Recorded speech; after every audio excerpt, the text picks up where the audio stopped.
the people who want to try out the company. You mentioned in person. What do you think about remote work?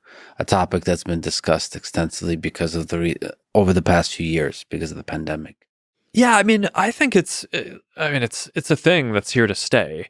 But I think that there's value in both, right? It's not, I wouldn't want to run a fully remote company yet, at least. I think there's an asterisk on that, which is that some of the other stuff you're working on. Yeah. Yeah, exactly. It's like all the metaverse work and the ability to feel like you're truly present no matter where you are. I think once you have that all dialed in, then we may, one day reach a point where it really just doesn't matter as much where you are physically.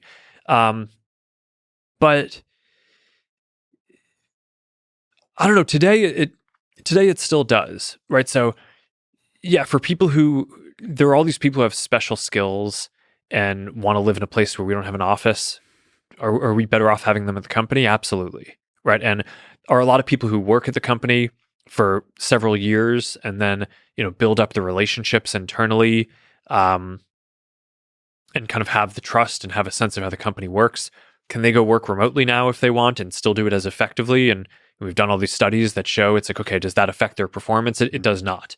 But, for the new folks who are joining, and for people who are earlier in their career and, need to learn how to solve certain problems and need to get ramped up on the culture, when you're working through really complicated problems where you don't just want to you don't just want the formal meeting, but you want to be able to like brainstorm when you're walking in the hallway together after the meeting.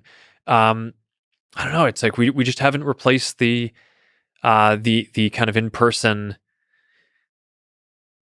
dynamics there yet with anything remote yet. So yeah, there's a magic to the in-person that we'll talk about this a little bit more, but I'm really excited by the possibilities in the next 2 years in virtual reality and mixed reality that are possible with high resolution scans. I mean, I, as a person who loves in-person interaction, like do these podcasts in person, it would be incredible to achieve the level of realism I've gotten the chance to witness. But let me ask about that. Yeah. I got a chance to look at the Quest 3 headset, and it is amazing. You've announced it. It's you'll give some more details in the fall. Maybe release in the fall. When is it getting released again? I forgot. You mentioned it to me. We'll give more details at Connect. Okay. But it's coming this fall. Okay. So it's priced at $499. What features are you most excited about there? There are basically two big new things that we've added to Quest 3 over Quest 2. The first is high resolution mixed reality.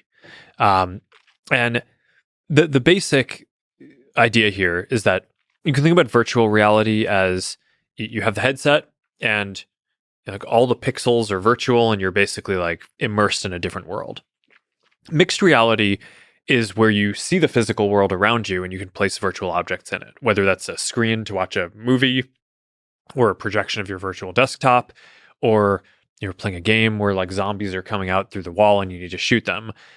Or we're playing Dungeons and Dragons or some board game and we just have a virtual version of the board in front of us while we're sitting here. All that's possible in mixed reality.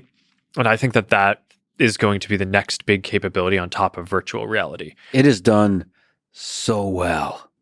I have to say, as a person who experienced it today with zombies, having a full awareness of the environment and integrating that environment in the way they run at you while they try to kill you. So it's just the mixed reality, the pass through is really, really, really well done.